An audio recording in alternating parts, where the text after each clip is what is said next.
Of Mindfulness Mondays. It's hard to believe that this is the second to last one. For those of you who are new, my name is John-Scott Kelley. I'm a student in the Counseling Psychology program here at UCA, the Graduate Student Support GA on campus, and a licensed psychotherapist. These sessions are intended to fortify our sense of being by integrating our brain hemispheres, strengthening the connection between our minds and our bodies, and actively attending to our present experiences, all of which promote a sense of wholeness and act as a buffer against our society's typical activities. Today, we will focus on actively attending to the sensations and experiences of compassion towards self and other, which are particularly difficult things to cultivate at this point in the semester when we have so many deadlines. I ask you all to find a comfortable position wherever you may be. That might mean closing the blinds, turning down the lights, resting your feet flat on the floor, placing your hands on your thighs, or simply sitting on the ground. Make your space as comfortable as possible and make it yours. Now, close your eyes or employ a soft gaze.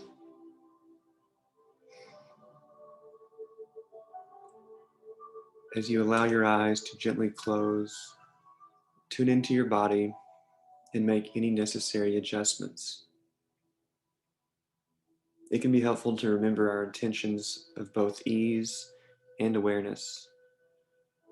Sit in a way that feels comfortable but allows you to be alert. Begin to breathe deeply in a manner that engages your belly. This type of mindful breathing signals to our bodies that we are relaxed, which in turn calms our minds. Since our minds and bodies are interconnected, this cycle builds on itself. Notice your belly rise and fall as you continue to breathe. Throughout the exercise, take note of any experiences that arise, as they might inform you of your deeper beliefs regarding yourself, others, and existence itself.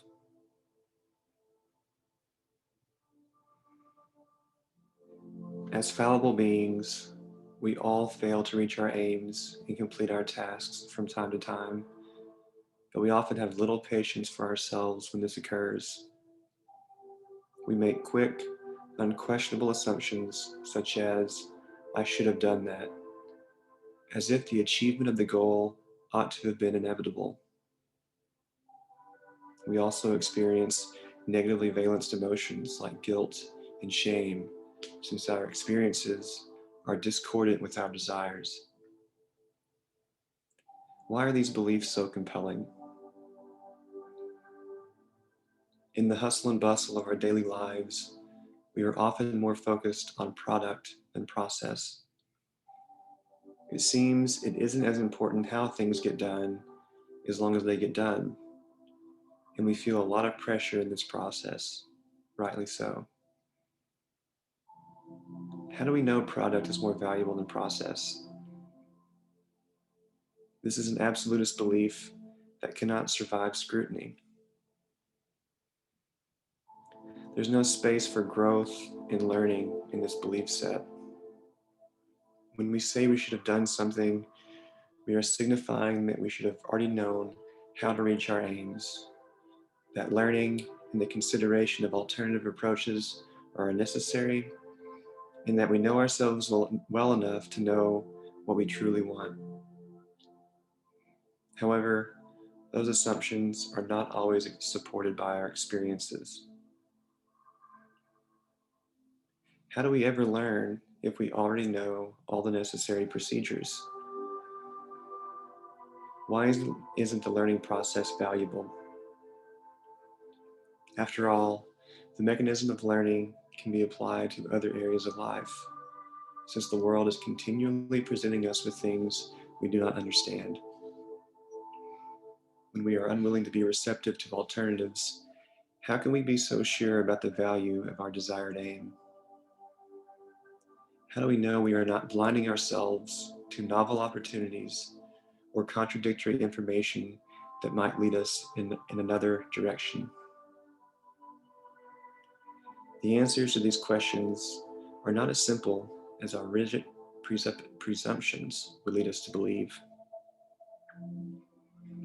Take some time to reflect on your experiences in this moment. What is coming to mind?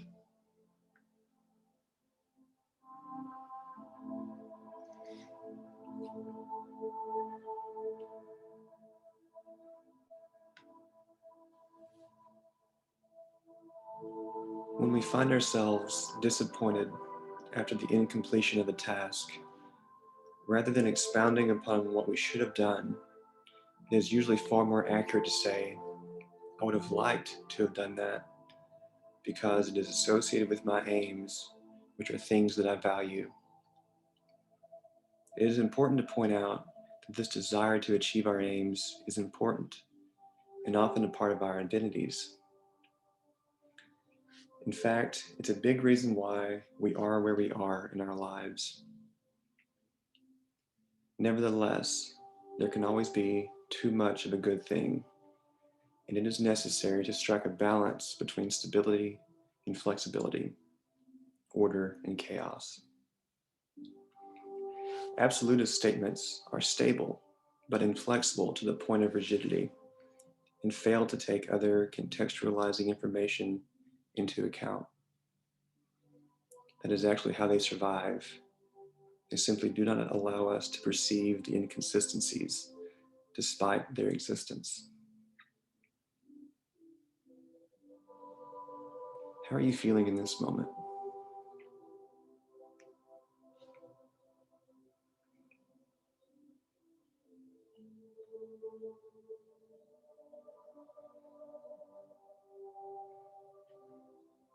We all have many demands each day, and they cannot receive equal weight and attention. Some are simply worth more than others, depending on our situations. They only seem to have equal weight when we look at them in isolation, just like an hour is simply an hour until it is contextualized.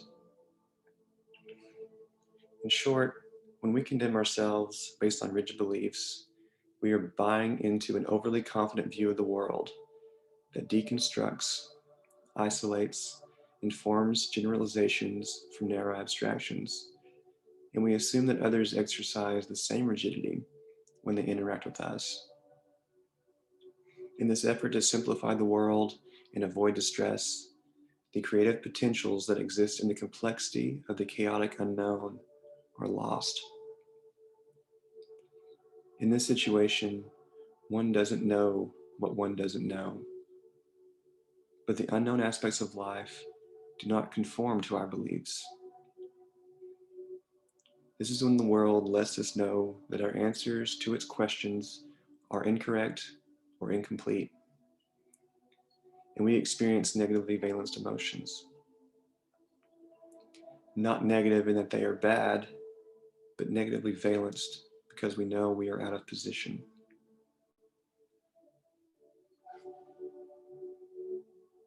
We are always operating off of limited information because life is too complicated to master.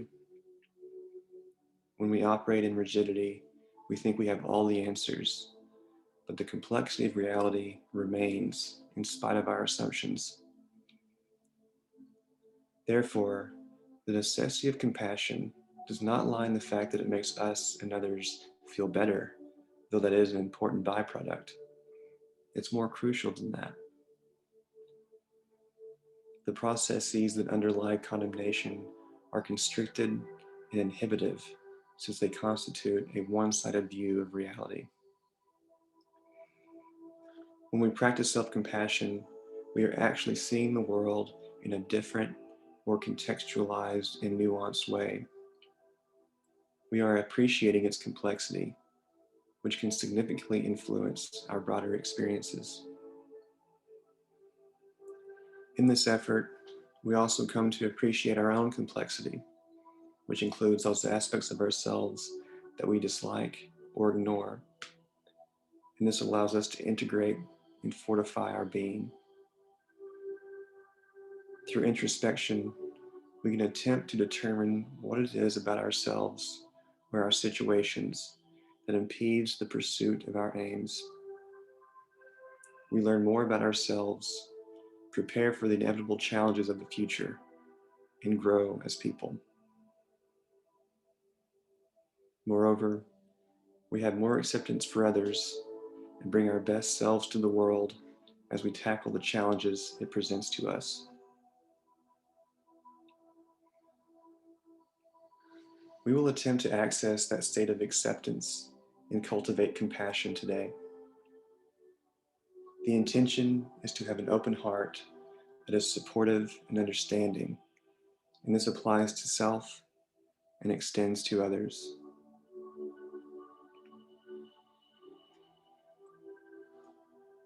Let's start by bringing to mind a time in your life where you experienced a sense of kindness, warmth, or connection with another person or being. It could be that you felt kindness toward another person, or that you felt that person's warmth and love directed toward you. You may remember the unconditional love you have felt in the eyes of a beloved pet.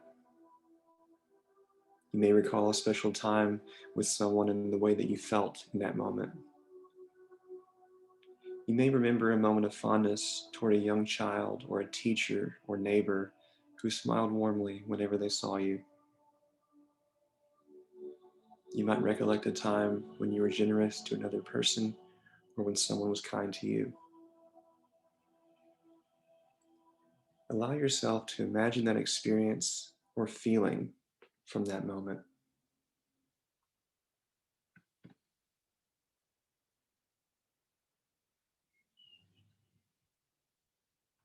As you remember this experience, notice how you feel in your body. Acknowledge the sensations. See if you can notice what you are presently experiencing with an attitude of curiosity as you engage in this practice of compassion.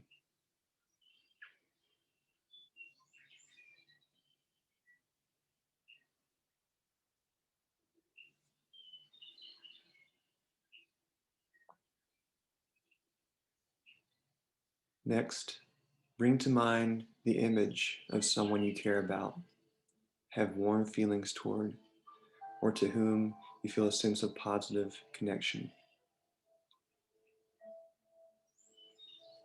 Can you picture this person's or animal's eyes during an instance when they warmed your heart? What does their face look like? What do they sound like in that moment?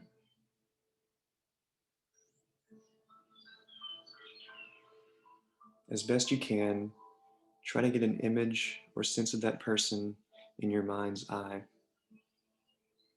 You might imagine you are with that person, like a fly on the wall, as they go about their daily activities, or you might imagine they are here with you.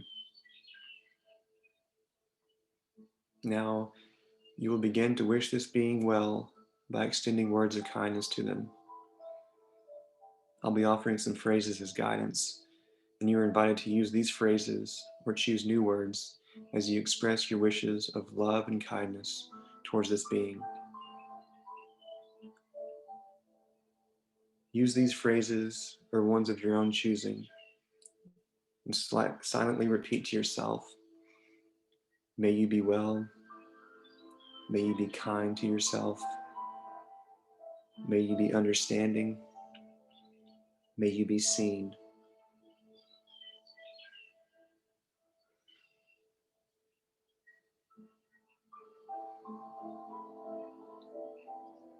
Imagine this person did not reach their aims for the day. Would you offer them the same should statements you might offer yourself? If there's a difference, Why does it feel justified?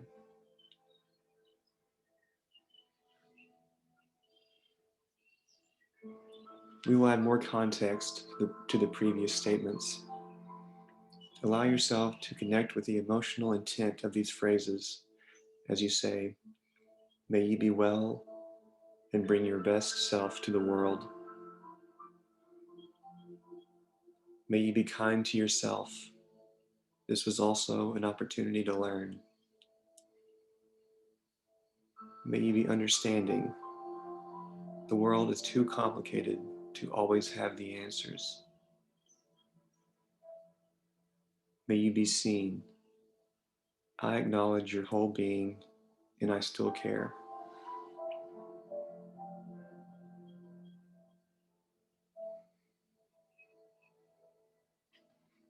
Now, gradually let any imagery fade away.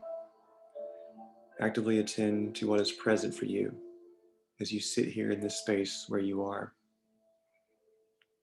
Appreciate the sounds and smells around you, the light, the air touching your skin. Acknowledge that you've been doing something skillful in the last few minutes as you've been consciously cultivating an attitude of compassion towards others.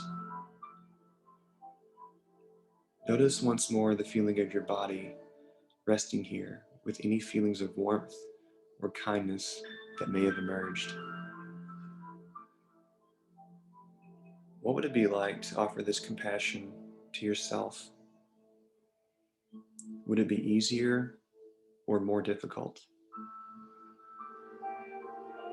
We will take a moment to do just that. Imagine a time when you let yourself down. Recognize the feelings that are associated with that experience. Perhaps instead of saying, "I should have done that," stating, "I would have liked to have done that, but life was more complicated at the time," is more appropriate. Treat yourself like someone you are responsible for helping. We are often more compassionate toward others than we are toward ourselves. Extend wishes of kindness and warmth toward yourself as if you are a person you care about when you say, "May you be well and bring your best self to the world." May you be kind to yourself. This was also an opportunity to learn. May you be understanding. The world is too complicated to always have the answers. May you be seen. I acknowledge your whole being and I still care.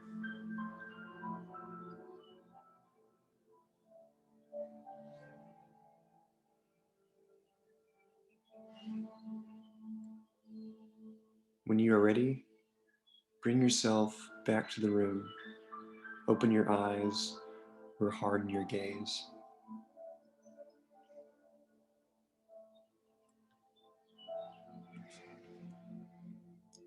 If you found this to be difficult today, I challenge you to pay careful attention to your beliefs and how they affect your experiences. If it was easier to be compassionate to the other rather than yourself, or vice versa, that is also worth exploring. We are pursuing self understanding as we experience being in its totality. This endeavor is process oriented. Being human is the process of becoming who you are. Thank you all for your time. I apologize for going a little longer than normal. Mariah is providing a feedback survey in the chat box if you wouldn't mind filling that out as we close today. And I'll see you next week.